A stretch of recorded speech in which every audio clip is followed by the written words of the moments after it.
What is the Israeli peace to prosperity deal of the century?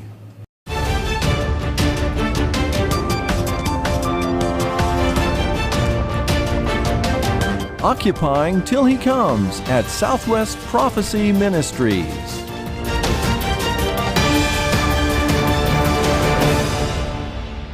Welcome, friends. This is David Schnitker, your host for today's program. Thanks for joining us. Just a reminder that these programs are supported by your gifts to this ministry. If you would like to contribute to this ongoing faith ministry, which deals with Bible prophecy and current events, simply go to our website to contribute. Our website address is www.swpm.us.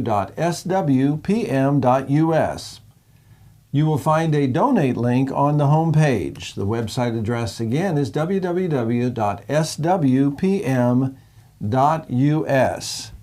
And thank you for your prayers and support for this faith ministry.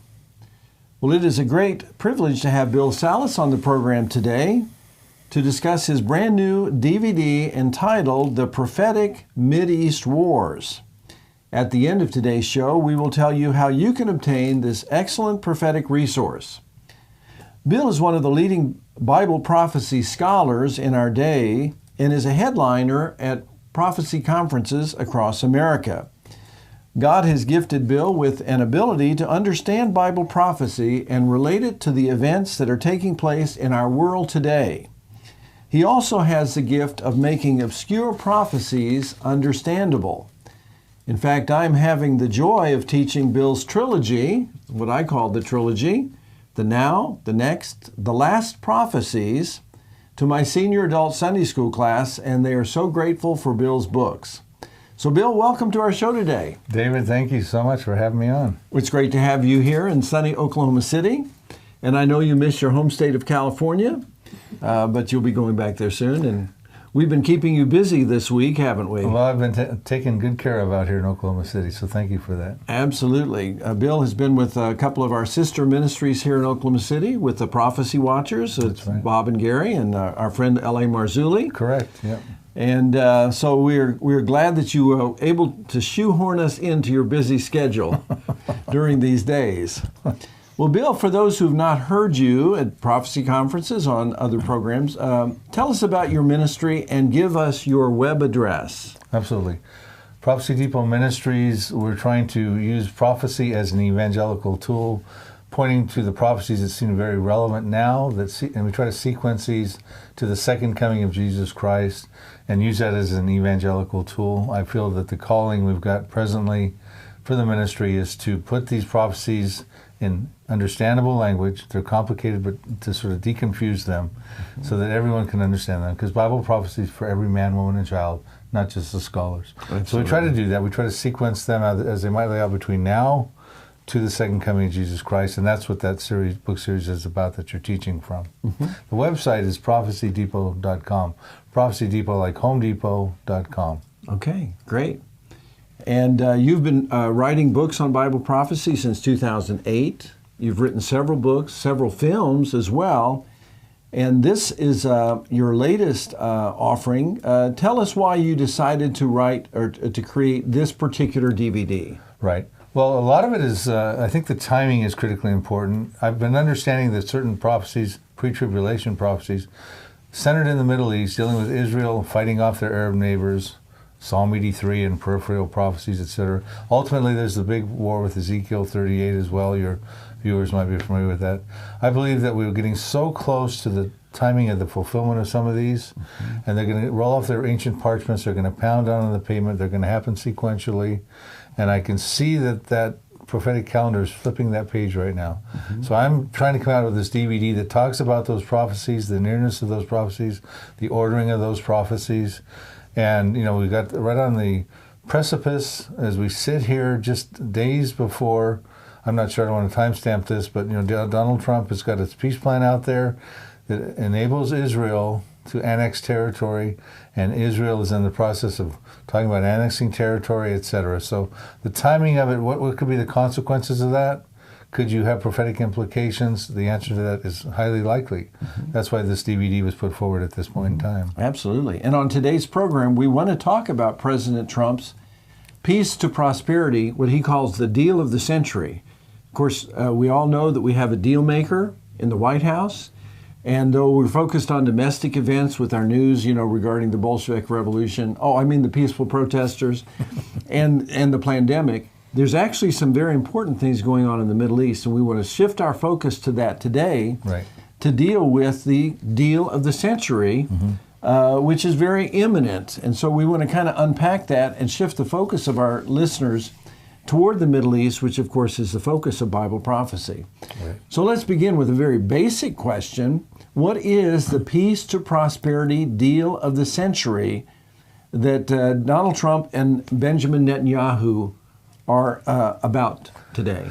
Right. This is a very important plan that Donald Trump has finally revealed as of January. It's got two different aspects to it. There was an economic and a political.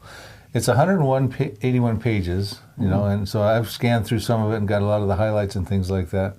But, it was one of his three major campaign promises on the presidential trail, centered around benefiting Israel. One of them was the moving of the U.S. Embassy to Jerusalem. That happened on May 14th of 2018. A week prior to that was the backing out of the Iran JCPO, Joint Comprehensive Plan of Action, bad nuclear deal. He did that on May 8th. He also came forward on a sideline note last year and said, yes, we respect Israel's sovereignty over the Golan Heights. So another, perk into his relationship with Benjamin Netanyahu. But the one thing he talked about was he was going to try to do the deal of the century, a Mideast peace plan. He is the author of The Art of the Deal back in 1987. So he's interested in deal making, and as in his prior career. And big deals. Big deals, right. Big deals. So he thought this would be the deal of the century, as the name indicates.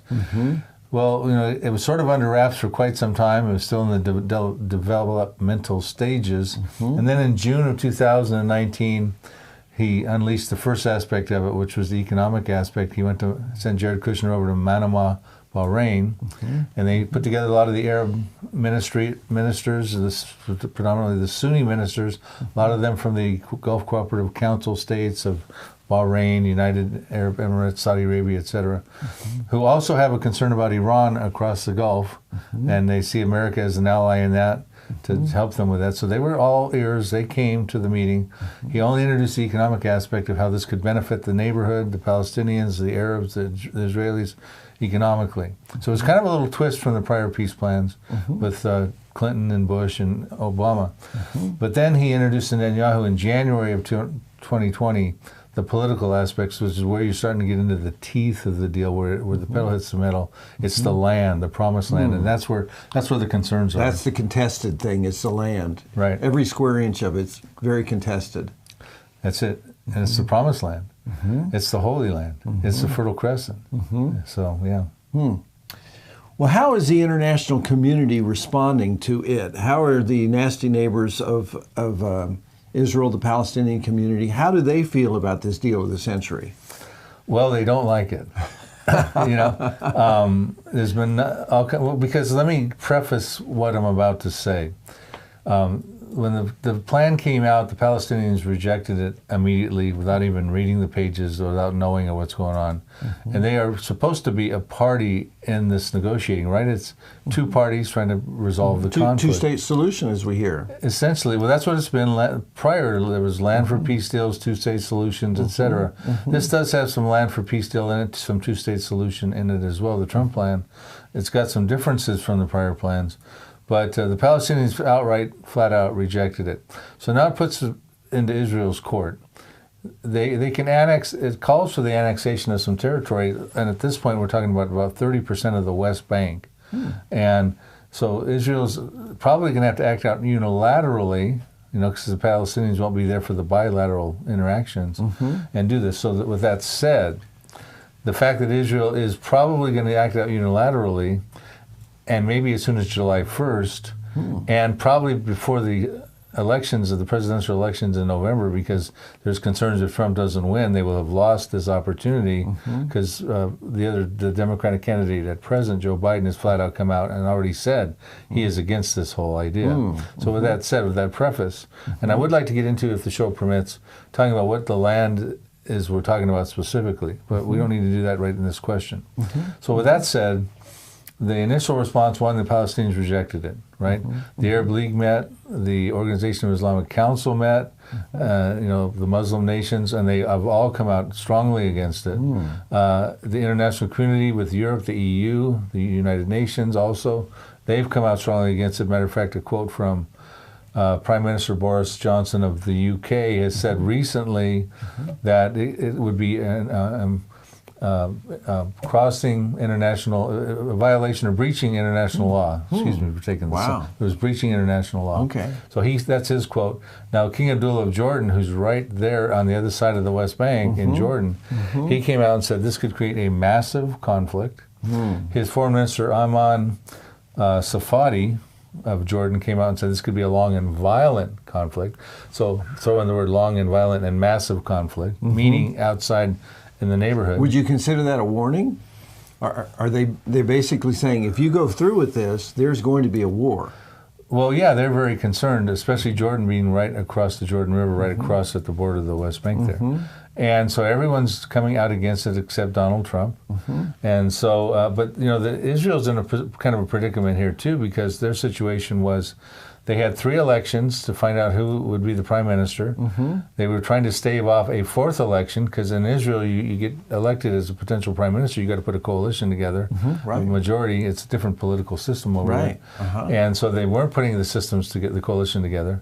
So he hooked up with the other prime candidate, Benny Gantz, and they decided they would coalesce together so that they wouldn't have to have another election. The coalition would be glued together by the fact that they would act on the annexation of the Trump peace plan.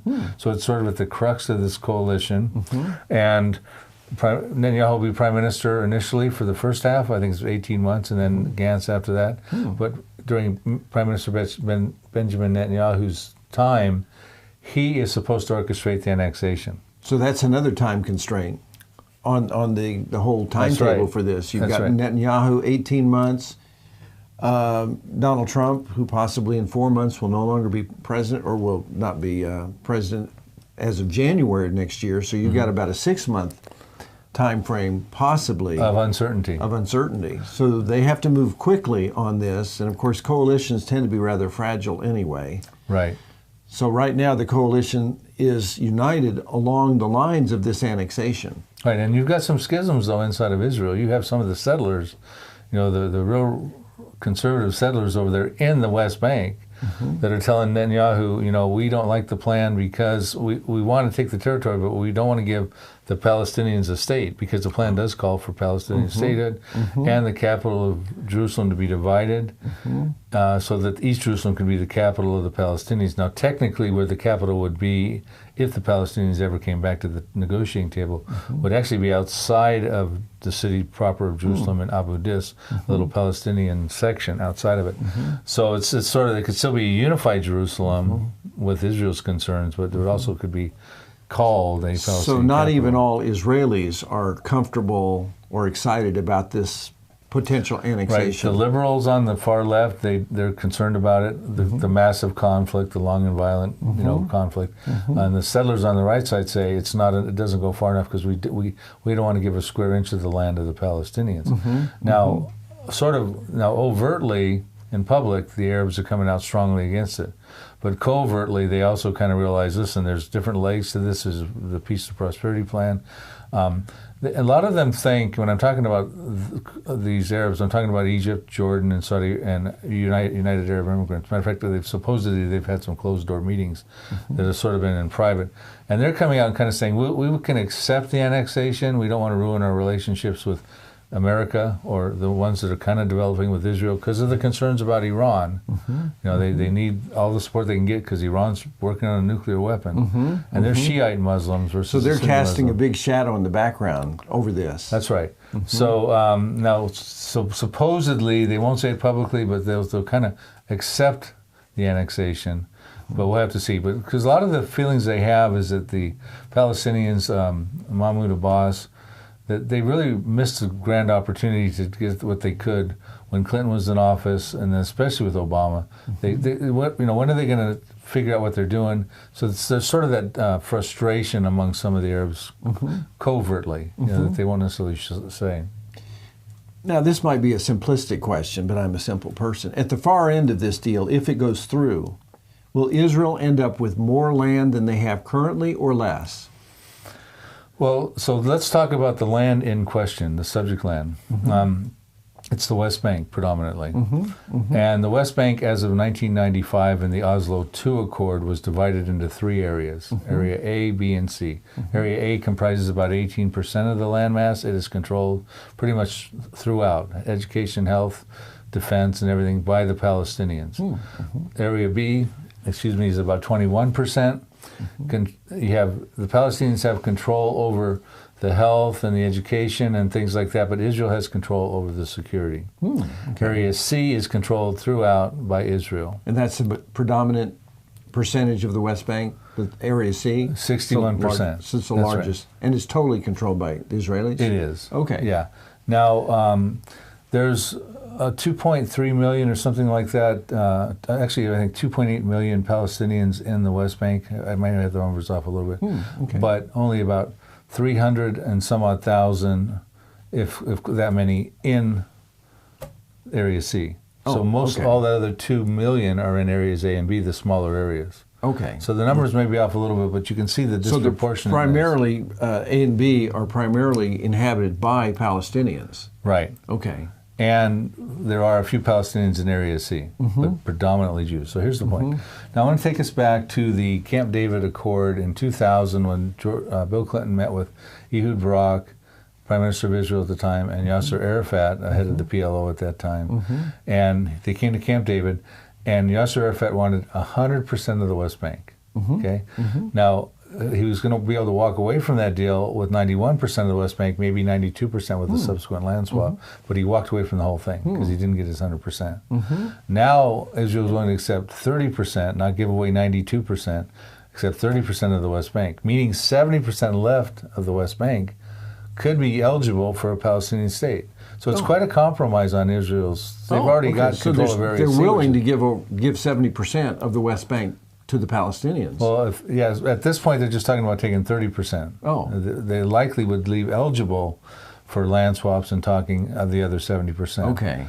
But the Palestinians aren't even coming to the table with that offer. So they're still intransigent. They want it all. Kind of the same attitude that Arafat had back in the year 2000. Right, and the other issue too is that in the other peace plans with the other presidents, there was a right of return for the refugees to be able to. There's a lot of Palestinian refugees that are scattered out, not only in the West Bank, but out in some of the Arab nations over there. And this plan is saying that we're not really going to deal with the right of return of the refugees. It's not really a part and parcel of this plan. Okay. So that's another concern the Palestinians So have. it leaves that issue unanswered. That's right. Okay. Well, let's pull back a little bit, Bill, and talk about the Bible. And, we can get into all the weeds in terms of the political back and forth and negotiations and those kinds of things. But as Christians and those who are Bible believing, what are Israel's biblical and legal rights to sovereignty of the West Bank? Right. Well, biblically speaking, let's start right there. In Genesis 15:18, God gave to Abraham, as part of the Abrahamic covenant, He gave them all the land from the river of Egypt, probably the Nile, great river of Egypt, to the river Euphrates, which courses through modern-day Syria and Iraq. Now that is the promised land that Israel at no point has ever possessed all of that. Now during Joshua's time, they possessed quite a bit of it. They won the wars with Joshua and they came into the land of milk and honey. That was about 3,300 years ago. King David and King Solomon about 3,000 years ago won some wars and took more land, even more than Joshua had. Of course, then you had the Babylonian captivity and things like that, but Israel came back in the land in 1948, took over a sliver of the land that David and Solomon had, about 2/3 of the amount. And then they won the war in 1967, almost tripled their size, but then of course they gave back the Sinai, pulled out of the Gaza in 2005, I believe it was, and things like that. So the land mass in general is, you could almost fit 36 Israels like today into the size of all the land they will ultimately get. And I believe they get some of that when they start winning these wars that we'll talk about if this show or the next program. But when Jesus returns, they're going to get it all. They won't necessarily get it all until He returns. So the West Bank, in some, is well within the boundaries of greater Israel or the promised land. Absolutely. So from a biblical perspective, Israel is not being presumptuous or aggressive, etc., in at least trying to get a share of the occupation of the West Bank. Right, and so is all of Jordan, and so are parts of Syria and parts of Iraq that within the much larger. And those are not even on the table. No, they're not part of the century. They're not part of the deal of the This century. is a very small part of the overall picture. Right. So when you talk about biblically, now legally in international law, after World War I, of course, the Ottoman Empire had control over the Middle East for about 400 years, but in 1917, as the Ottoman Empire was starting to collapse and lose control over Israel and the Middle East, England came out, one of the dominating powers. At that time, there was a saying, the sun never sets on the British Empire.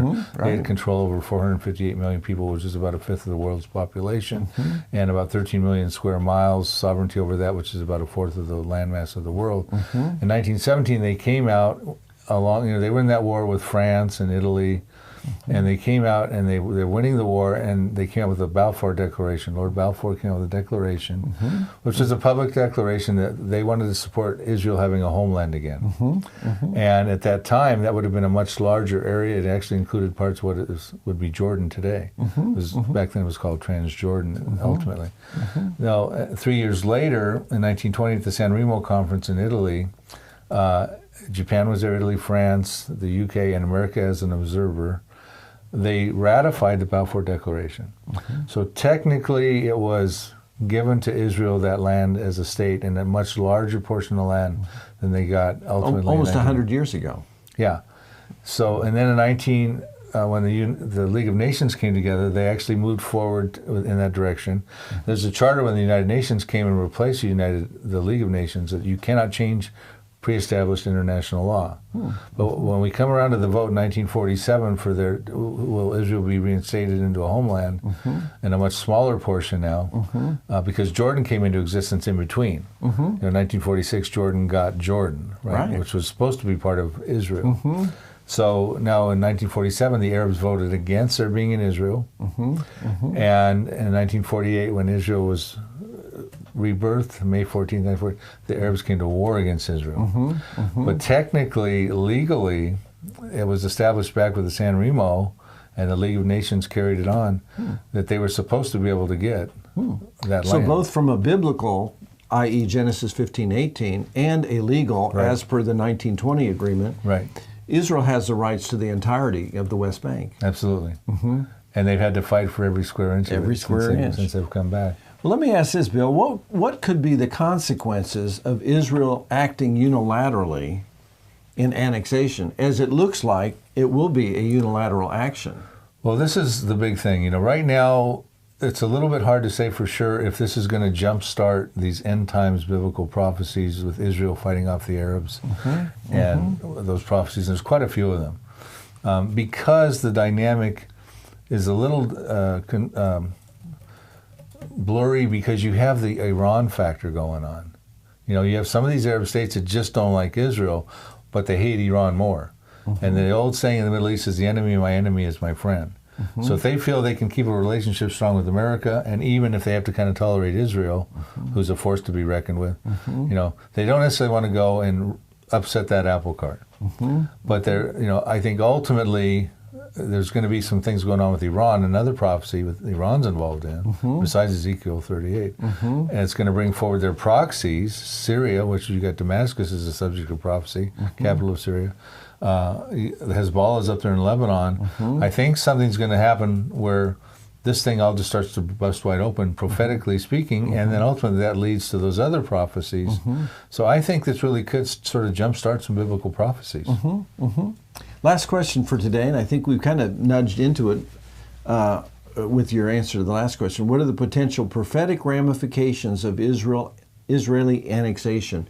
Could this be the first domino that begins a cascading effect where we'll see the fulfillment of several Old Testament prophecies? Yeah, that's right. This would be a big gain for Israel, And what's to say that some of those right-wing settlers and things wouldn't say, well, now why don't we just take over Jerusalem and get rid of that gold dome? Now that may be a bit of a stretch, but the minute you start really the tug of war, stronger and stronger for more land, or the Temple Mount or things like that, you're definitely going to provoke a problem. And it says, Zechariah 12:2, that at some point Jerusalem is going to become a cup of trembling to the surrounding Arab nations, not the international community, the surrounding Arab nations, when they try to lay siege on Judah and Jerusalem. So see, we got prophecies that are pending, centered on Jerusalem, centered on Israel, centered on the Arab states, centered on Iran, that are going to find fulfillment eventually. The question is, when is eventually? And to me, eventually could be real soon. So I try to come forward and say, look, I can't say the prophetic calendar has now flipped the page for the next prophecy is going to find fulfillment. But, you know, it may very well could have, and there are certain things that are provocative toward that. The moving of the capacity, unifying Jerusalem by the United States, moving the embassy over there. You know, this move here, giving the Golan Heights. This could be the final provocation that actually motivates this coalition to come against Israel. Right. Strike one, move the embassy to Jerusalem. Strike two, give them the Golan Heights last year. Recognize their sovereignty. Or strike three, annexing territory unilaterally. So 3 strikes are out. Well, you know, I mean, let's take a shot and say this. Let's keep that option open. And that's the way, you know, in world history, provocations often work. There might be the first provocation that generates tension and conversation, sometimes behind the closed door conversations and a beginning of coalescence of, you might say, a conspiracy of opposition. Then a second provocation happens, third provocation happens, and it begins a cascading of active response. And so it's possible that this annexation, as it moves forward, which apparently, you know, there are some time constraints in terms of the window of opportunity, could become that third provocation that begins a cascading of rapidly succeeding events that could begin to see the fulfillment of many of these disparate prophecies that revolve around the Psalm 83 coalition. That's right. The political dynamic in this has got pressure on the situation. They do not want to miss this opportunity because if Trump does not get reelected, and this is on their mind, it's his plan, they're moving upon it. If he's not back in office and, you know, going into coming up January 2021, they're going to think to themselves, we missed a glorious opportunity. So there's pressures within the Israeli government, the coalition that's been formed, and immense pressure, counterbalancing pressure by the Arab neighbors to resist that movement. And of course, when those two come together, it could be explosive. Right. And so when it comes to finally resolving the Arab-Israeli conflict, the Palestinian-Israeli conflict, diplomacy will fail because we find out there's all kinds of prophecies that are military that actually accomplishes a resolve of the conflict. So when diplomacy fails, wars break out. That has happened historically. That's what happens. You know, all the politicians are saying, there's only one way out. You got to do a two-state solution, land for peace. Well, no, there's always more than one way out, and unfortunately, it's not the desirable way. Right. Yeah. Well, this has been a great discussion. We're out of time for today, Bill, but we will be back. We're going to continue this discussion on our next program. So, friends, we have been talking today with Bill Salus of Prophecy Depot Ministries regarding his brand new DVD entitled "The Prophetic Mideast Wars, America and Israel versus Russia and Iran." Now, this video is 1 hour and 10 minutes in length. It is a teaching video, and it is extremely relevant in light of the potential Israeli annexation of portions of the West Bank, as we talked about today. You may obtain a copy of the Prophetic Mideast Wars for a gift of $15.95 plus $3 for shipping. To place your order, go to our website, www.swpm.us, and click on the bookstore tab on the home page. Enter the title of the DVD, The Prophetic Mideast Wars. The address again is www.swpm.us. Friends, thank you for joining us for today's podcast. I look forward to seeing you again next time. Until then, this is your host, David Schnitker. Thanks for listening.